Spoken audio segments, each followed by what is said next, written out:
Hello বন্ধুরা, এই বিশ্বাস লাইফস্টাইলের তরফ থেকে আজকে আবারও নতুন একটি রেসিপি নিয়ে তোমাদের সামনে চলে আসলাম, ছাতুর পরোটা। তো চলো দেখা যাক আমার ভিডিওটি।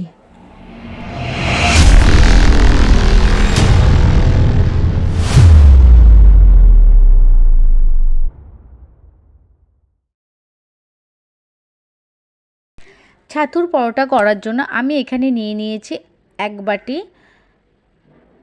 আটা, 1 বাটি ময়দা, পরিমাণ মতন লবণ আর সামান্য একটু তেল দিয়ে এটাকে প্রথমে মিশিয়ে নিচ্ছি। প্রথমেই বলি যে তোমরা যতটাই নাও না কেন পরিমাণটা আটা আর ময়দা কিন্তু সমান সমান নেবে। মাখা হয়ে গেছে, আমি আধা ঘন্টার জন্য ঢাকা দিয়ে রেখে দিয়েছিলাম। আধা ঘন্টা পরে এটাকে আমি লেচি কেটে নেব। আধ ঘন্টার জন্য রেখে দিলে কি হবে, নরম হবে, খেতে ভালো লাগবে। দেখো লেচিটা কিন্তু একটু বড় বড় কাটবে, দেখে নাও পরিমাণটা। লেচি কাটা হয়ে গেছে। আমি এখানে নিয়ে নিয়েছি আদা, রসুন, পেঁয়াজ, লঙ্কা, লেবু আর ধনেপাতা। আদা রসুন গ্রেট করে নিয়েছি, পেঁয়াজ কুচি করেছি, লঙ্কা কুচি করেছি। এখানে নিয়েছি আমি 2 প্যাকেট ছাতু, ছোট প্যাকেটের 2 প্যাকেট, পেঁয়াজ কুচি, গ্রেট করে রাখা রসুন, গ্রেট করে রাখা আদা আর লঙ্কা। ঝালটা তোমরা যেরকম খাও সেই পরিমাণেই লঙ্কা দেবে।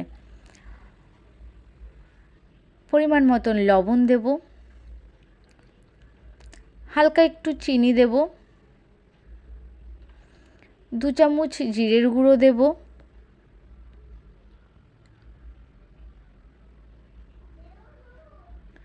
আচার দিয়ে দেব।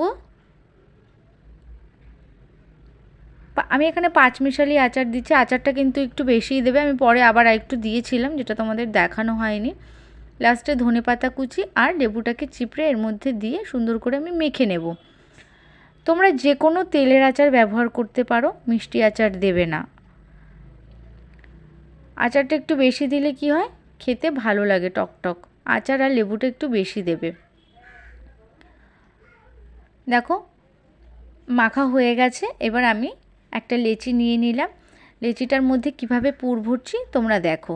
আমি তোমাদেরকে 2 রকম পদ্ধতিতে পুর ভরানো দেখাবো। প্রথমেরটা দেখে নাও। এরকমভাবে বেলে নিলাম আমি। তারপরে এর মধ্যে বড় চামচের 2 চামচ ছাতু দিয়ে দেব। দিয়ে ঠিক কীরকমভাবে লেচিটাকে আবার কেটে নিচ্ছি। দেখো এরকমভাবে পুরটাকে দিয়ে আটকে নিচ্ছি। দেখো পুরটা ভরা হয়ে গেছে। এবার আমি এখানে যদি দরকার হয় একটু আটা বা ময়দা উপর থেকে ছিটিয়ে বেলে নেবে। আমার দরকার হয়নি এটাতে, তাই আমি দিইনি। জাস্ট বেলা হয়ে গেছে। খুব বড় সাইজ করবে না কিন্তু, এইরকমই মোটা মোটা হবে।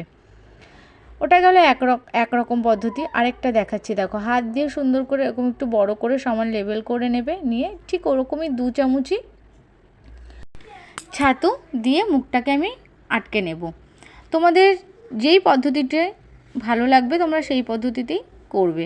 দেখো কত সুন্দর মুখটা আটকেও গেছে, একটুও কিন্তু বেরোয়নি। এবার এটাকে আবার আমি বেলে নিচ্ছি। ওপর থেকে একটু আটা হোক বা ময়দা হোক ছিটিয়ে বেলে নিচ্ছি। বেলা হয়ে গেলে এটাকে আমি তাওয়াতে খুব হালকা তেলে ভেজে নেব। গরম গরম পরোটা আচারের সাথে খেতে খুবই ভালো লাগে। দেখো বেলা হয়ে গেছে। এবার আমি গ্যাসে তাওয়া বসিয়ে দিয়েছি। শুকনো তাওয়াতে আগে প্রথমে আমি পরোটাটাকে একটু সেঁকে তারপরে উপর থেকে তেল দিয়ে দিচ্ছি। সাদা তেল ব্যবহার করেছি। তেলটাকে এরকম সুন্দর করে মিশিয়ে নেবে, তাহলে দেখবে বেশি তেল লাগবে না। দেখো কত সুন্দর ফুলেছে। ব্যাস পরোটাটা আমার রেডি। গরম গরম আচার, সস, পেঁয়াজ কুচি, লঙ্কা কুচির সাথে খেতে দারুণ লাগে। ধন্যবাদ বন্ধুরা।